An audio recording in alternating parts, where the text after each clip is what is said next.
আজ আমি বাড়িতে বসে খুব সহজ পদ্ধতিতে মিষ্টি বানানোর একটি রেসিপি শেয়ার করলাম। আমি এখানে 1 লিটার দুধ থেকে এই ছানাটা তৈরি করেছিলাম। আপনারা দোকানের ছানাও ইউজ করতে পারেন বা আপনারা পনিরও ইউজ করতে পারেন। সেক্ষেত্রে পনিরকে আপনাদের মিক্সিতে গ্রেট করে নিতে হবে।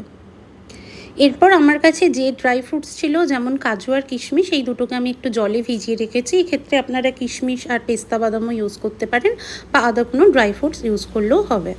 ছানা থেকে জল ঝরে যাওয়ার পর এটাকে একটি প্লেটে নিয়ে হাত দিয়ে ভালোভাবে 5 থেকে 10 মিনিট এটাকে ম্যাশ করবেন। যতটা সুন্দর ম্যাশ করা হবে ততটা সুন্দর এর টেক্সচার আসবে। আমি যেহেতু একটু দানাদার রাখতে চেয়েছিলাম, সেক্ষেত্রে আমি মিক্সিং জারের ব্যবহার করিনি।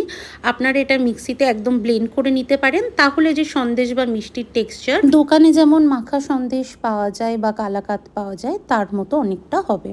ছানাটিকে ভালোভাবে ম্যাশ হয়ে গেলে পাত্রে রেখে দিন কিছুক্ষণের জন্য। এবার একটি কড়াই গরম করে তাতে আমি দেব 1 চামচ মতো ঘি। ঘি ভালো করে গরম হয়ে গেলে পুরো কড়াইতে ঘিটা একটু মাখিয়ে নেব। এই সময় গ্যাসটা একদম কম আঁচে রাখবেন, আদারওয়াইজ ঘি কিন্তু পুড়ে যেতে পারে। ঘি গরম হয়ে গেলে তাতে প্রথমে একটু কাজু বাদাম আমি হালকা করে ভেজে নেব। আমি এখানে গোটা কাজু বাদাম ইউজ করেছি, আপনারা চাইলে কাজু বাদামকে ছোট ছোটোভাবে টুকরো করেও দিতে পারেন। কাজু বাদামটা একটু গোল্ডেন ভাব চলে এলে তার মধ্যে আমি দিয়ে দেব জলে ভেজানো কিশমিশটা। কিশমিশ এবং কাজু বাদামকে একসাথে আর 1 মিনিট একটু ভেজে নেব।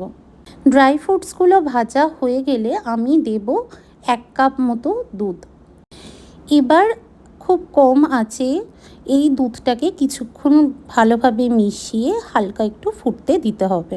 দুধটা এবার কিছুটা ফুটে আসার পর আমি এর মধ্যে মেশাবো আগে থেকে গুঁড়ো করে রাখা এলাচ, কারণ এলাচ মেশালে এটার থেকে খুব সুন্দর একটা অ্যারোমা এবং খুব সুন্দর একটা ফ্লেভার দুটোই আসবে। এবার আমি মিক্স করে দিলাম ম্যাশ করে রাখা ছানা। আপনারা পনিরও ইউজ করতে পারেন। এক্ষেত্রে মনে রাখতে হবে যাতে গ্যাসের আঁচ খুব কমই থাকে বা ম্যাক্সিমাম মিডিয়াম ফ্লেমে থাকে, আদারওয়াইজ এটা নিচে থেকে লেগে যাওয়া বা পুড়ে যাওয়ার সম্ভাবনা থাকে। এরপর আমি এখানে 1 কাপ মতো চিনি ব্যবহার করেছি। চিনিটা আপনি দুধ গরম হওয়ার সাথে সাথেও ইউজ করতে পারেন, এক্ষেত্রে আমি একটু পরেই ব্যবহার করেছি। আপনি চিনির বদলে অন্য কোনো সুইটনারও ইউজ করতে পারেন।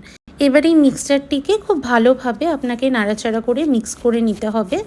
আমার ফ্যামিলি একটু বেশি মিষ্টি পছন্দ করে, সেই জন্য আমি চিনির বদলে এখানে একটু কনডেন্স মিল্ক দিয়েছি।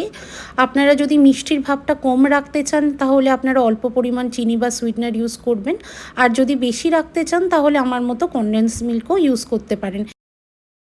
এরপরে এই মিশ্রণটিকে আপনাকে খুব ভালোভাবে নাড়াচাড়া করতে হবে, কারণ এর ভেতরে যে ময়েশ্চারটা রয়েছে সেটা আমরা যতটা সম্ভব ড্রাই করার চেষ্টা করব। কিছুক্ষণ নাড়ানোর পর দেখবেন যে এইটা মিশ্রণটিকে আরও বেশি থিক হয়ে আসছে। সেক্ষেত্রে আপনারা এইভাবে গ্যাস কমিয়ে বারবার নাড়িয়ে মিশ্রণটিকে আরও বেশি ঘন করে নেবেন। দেখতেই পাচ্ছেন মিশ্রণটি আগের থেকে অনেকটা ঘন হয়ে এসছে এবং এর ভেতরে যে ময়েশ্চারটা ছিল সেটা আগে থেকে অনেকটাই কমে এসেছে। আমি কিন্তু আগেই বলেছি আমি একটু দানাদার রাখতে চেয়েছি, তার জন্য টেক্সচারটা এরকম এসেছে। আপনারা যদি ছানাটিকে মিক্সিং জারে ব্লেন্ড করে নেন সেক্ষেত্রে টেক্সচারটা কিন্তু একদমই আলাদা আসবে। এবার কড়াই থেকে ঢেলে আপনি আপনার পছন্দ মতো কোনো কন্টেনারে এটাকে রাখতে পারেন। আমি এটাকে নর্মাল টেম্পারেচারে রেখেছিলাম 40 মিনিটস মতো ফ্যানের নিচে। এরপরে আমি এটাকে রেফ্রিজারেট করেছি প্রায় 2 ঘন্টা। এবার ফ্রিজ থেকে এটা বের করে নেওয়ার পর আপনার পছন্দ মতো শেপে এটাকে কেটে নিন। তৈরি হয়ে গেল দোকানের মতো সন্দেশ। এই ছোট্ট ভিডিওটা ভালো লাগলে নিশ্চয়ই আমাকে কমেন্টে জানাবেন, কেউ ট্রাই করে থাকলেও জানাবেন। আর যদি কেউ এর সাথে কোনো টিপসও আমাকে দিতে চান আরও কীভাবে বানানো যায় ঘরে মিষ্টি, সেটাও আমাকে নিশ্চয়ই জানাবেন। সবার জন্য রইল অনেক ভালোবাসা। Take care.